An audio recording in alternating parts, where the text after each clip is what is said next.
Olá pessoal, tudo bem? Professor Thiago Mário novamente para mais um encontro com esse mundo maravilhoso da química. E hoje a nossa aula será de resolução de questões acerca das funções inorgânicas, que são os ácidos, as bases, os sais e os óxidos, e também das reações inorgânicas, tema muito forte no Enem e nos demais vestibulares. Vamos junto? Bom, para começar, vamos abrir a aula com a questão nada mais, nada menos da prova do Enem 2019, a prova mais recente, tá? Que traz uma reação envolvendo classificação de reações inorgânicas. Bom, vamos ler a pergunta. Estudos mostram o desenvolvimento de biochips utilizados para auxiliar o diagnóstico de diabetes mellitus, doença evidenciada pelo excesso de glicose no organismo. O teste é simples e consiste em duas reações sequenciais na superfície do biochip entre a amostra de soro sanguíneo do paciente, enzimas específicas e reagente, que no caso é o iodeto de potássio, conforme mostrado na imagem. Aí você tem uma imagem onde nós temos o biochip aqui antes da adição do soro e o biochip após a adição do soro. Após a adição de soro sanguíneo, o fluxo desloca-se espontaneamente da esquerda para a direita, promovendo reações sequenciais, conforme as equações 1 e 2. Então, nós temos duas reações aqui referentes a esses dois momentos representados na imagem acerca do biochip. Na primeira, há conversão de glicose do sangue em ácido glucônico, gerando peróxido de hidrogênio. Então, você tem, na primeira reação, glicose, que você observa aqui, ó, o C6H12O6, a glicose vai sofrer reação química produzindo o C6H12O7, que é o ácido glucônico, e o H2O2, que é o peróxido de hidrogênio, né, que a gente conhece como água oxigenada, quando em solução aquosa. Bom, na segunda, o peróxido de hidrogênio reage com íons iodeto, gerando o íon triiodeto, água e oxigênio. Então aqui você tem a reação 2, veja que ela é uma reação sequencial, porque a primeira reação produz aqui o peróxido de hidrogênio, H2O2. E a segunda reação já inicia com o próprio peróxido de hidrogênio, iniciando uma segunda reação. Então a substância que é produzida na primeira reação inicia imediatamente a segunda reação. Por isso ele disse duas reações sequenciais. O tipo de reação que ocorre na superfície do biochip nas duas reações do processo é, pessoal, as reações inorgânicas podem ser classificadas em síntese, análise ou decomposição, simples troca ou dupla troca, tá? E lembre-se que uma mesma reação pode receber diferentes classificações. Nesse caso especificamente, é possível verificar que há variação de NOx, do número de oxidação de alguns elementos no decorrer da reação química. Reações que apresentam variação de NOx do reagente para o produto, nós chamamos de reação de oxirredução. Vamos verificar isso, olha só. O oxigênio na primeira reação aqui do lado do reagente aparece como uma substância simples, ok? Esse oxigênio aqui, ó, ele aparece como substância simples. Toda substância simples tem NOx 0. Ok? Lá do lado dos produtos, o oxigênio já aparece aqui, ó, compondo o peróxido. Ele já aparece formando uma substância composta. Então ele apresenta NOx diferente de 0. Lembra que no caso dos peróxidos, o oxigênio assume NOx menos 1. Nos demais compostos, o oxigênio assume NOx menos 2. Então você percebe uma nítida diferença de NOx do reagente, do oxigênio aqui que é 0, para os produtos menos 2, menos 1. Então houve variação de NOx. Temos uma reação de oxirredução ou reação redox. O mesmo acontece na reação 2. Observe, lá do lado dos produtos, aqui, ó, o oxigênio é uma substância simples, então ele apresenta NOx 0. Enquanto que do lado dos reagentes, o oxigênio faz parte do peróxido, onde ele apresenta NOx menos 1.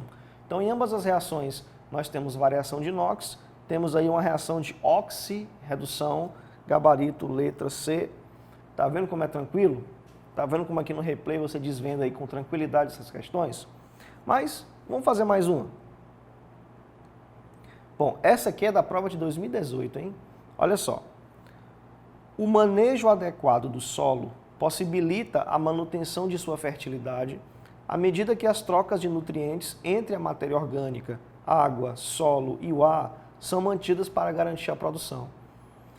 Algumas espécies iônicas de alumínio são tóxicas, não só para a planta, mas para muitos organismos, como as bactérias, responsáveis pela transformação no ciclo do nitrogênio. O alumínio danifica as membranas das células, das raízes e restringe a expansão de suas paredes. Com isso, a planta não cresce adequadamente. Para promover benefícios para a produção agrícola, é recomendada a remediação do solo utilizando calcário, que aí está representado pelo CaCO3, que é o carbonato de cálcio. Então a questão está falando sobre excesso de alumínio no solo, que pode prejudicar o desenvolvimento das plantas. E para remediar essa situação de excesso de alumínio, recomenda-se, no caso, a utilização do calcário, representado pelo CaCO3, carbonato de cálcio. Pessoal, se nós considerarmos a dissociação iônica desse composto, ele produz o íon cálcio 2+, e o íon CO3 2-, que é o carbonato. Observa que o cátion que ele produziu aqui é diferente de H+, não é ácido.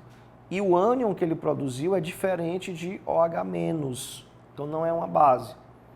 Qualquer composto iônico que sofra dissociação gerando pelo menos um cátion diferente de H+, e um ânion diferente de OH-, não sendo um composto binário, nós consideramos que é um sal. Tá? Então esse cara aqui é um sal. Lembre-se que os sais vêm das reações entre ácidos e bases, que nós chamamos de reação de neutralização, tá?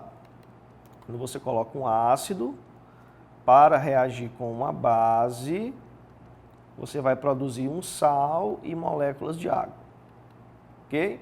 Então o sal produzido, ele leva com ele as características de seu ácido e de sua base de origem. Por isso existem sais de característica ácida, sais de característica básica e sais de característica neutra. Se tanto o ácido como a base forem fortes, os dois forem fortes, eles vão se neutralizar completamente. Então o sal gerado vai ser neutro. Agora, se o ácido de origem for mais forte do que a base, então a característica ácida se sobrepõe. Portanto, o sal formado será um sal ácido. No entanto, se a base for mais forte do que o ácido, aí a característica básica se sobrepõe. Então, o sal formado será básico ou alcalino. Ok? A pergunta é, essa remediação promove no solo? Então, o que é que o uso do carbonato de cálcio pode promover no solo?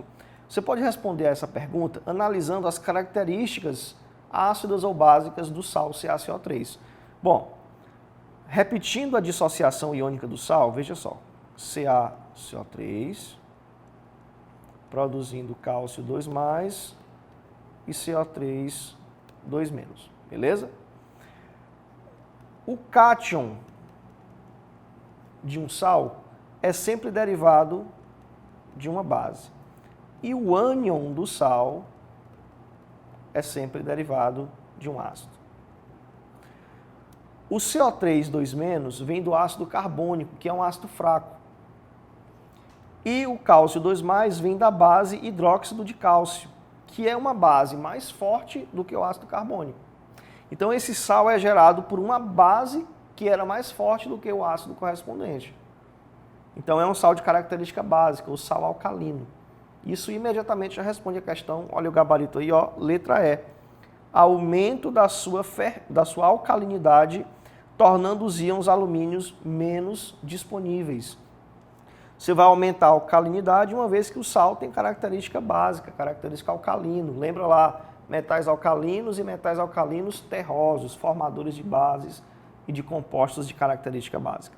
Então, gabarito letra E, questão também tranquila que com certeza com as nossas aulas replay você não erraria. Vamos fazer mais uma? Olha só, o leite de magnésia é o resultado da mistura de sulfato de magnésio com hidróxido de sódio. e água destilada, aquecida ao fogo e submetida a várias lavagens. É usada como antiácido e laxante. Antiácido, olha só, uma substância usada para neutralizar a acidez. E ele está falando do sulfato de magnésio, uma mistura de sulfato de magnésio e hidróxido de sódio. Bom, o sulfato de magnésio é o sal, tá? E o hidróxido de sódio é a base. Então aí ele citou uma base importante, que é o hidróxido de sódio, NaOH. No combate à acidez estomacal, o leite de magnésia reage produzindo. Então, essa base, ela combate a acidez estomacal produzindo o quê? Bom, em primeiro lugar, quando essa base entrar em contato com o seu organismo para neutralizar o excesso de acidez do suco gástrico, lembra que o ácido presente no nosso estômago é o HCl, é o ácido clorídrico. Quando você está com sensação de azia, queimação no estômago, você está com excesso de ácido clorídrico no estômago.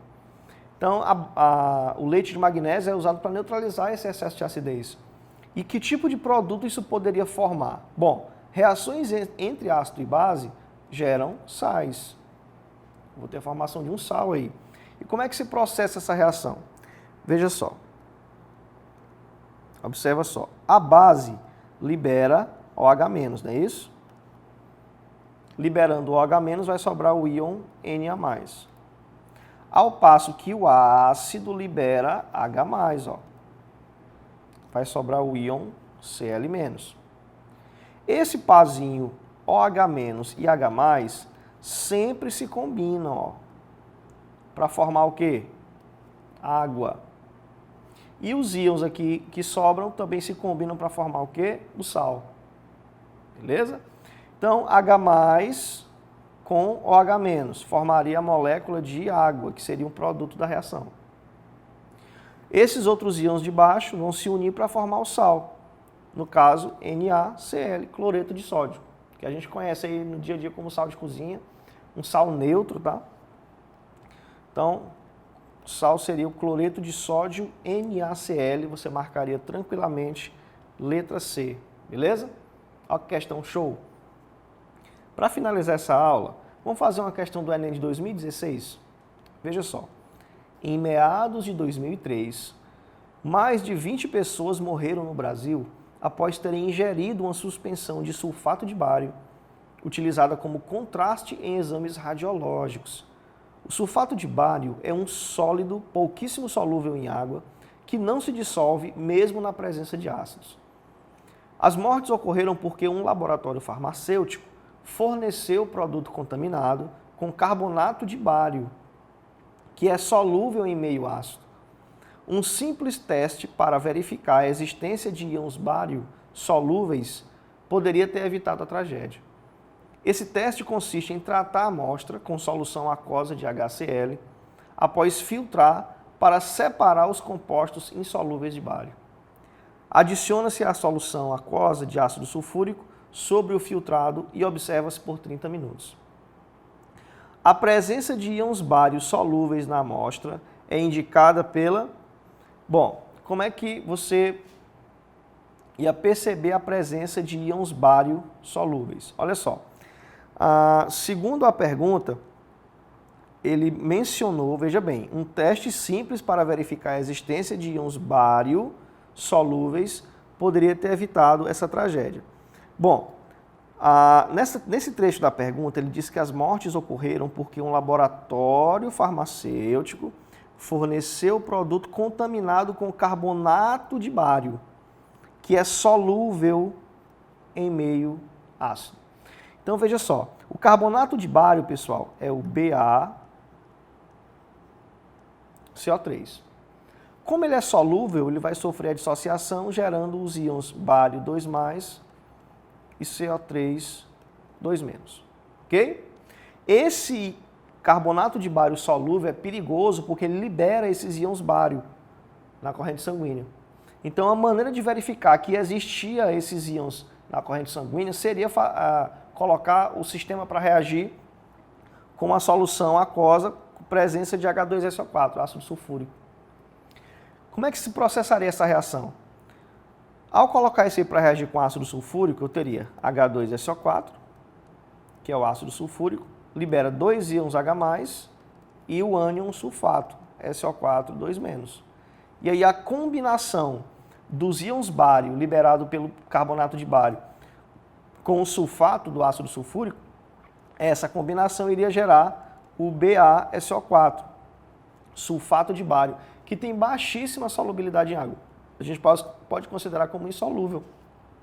Como ele é insolúvel, ele ia precipitar, ia para o fundo do recipiente, então eu teria aí um precipitado, que é exatamente o que diz, olha aí, a letra C, precipitação de um sólido branco, que seria o sulfato de bário. Ok? Reação de precipitação, gabarito letra C. Tranquilo? Então, é isso aí. Com a equipe Replay, você dá um show no seu vestibular. Muito obrigado pela atenção. Até a próxima.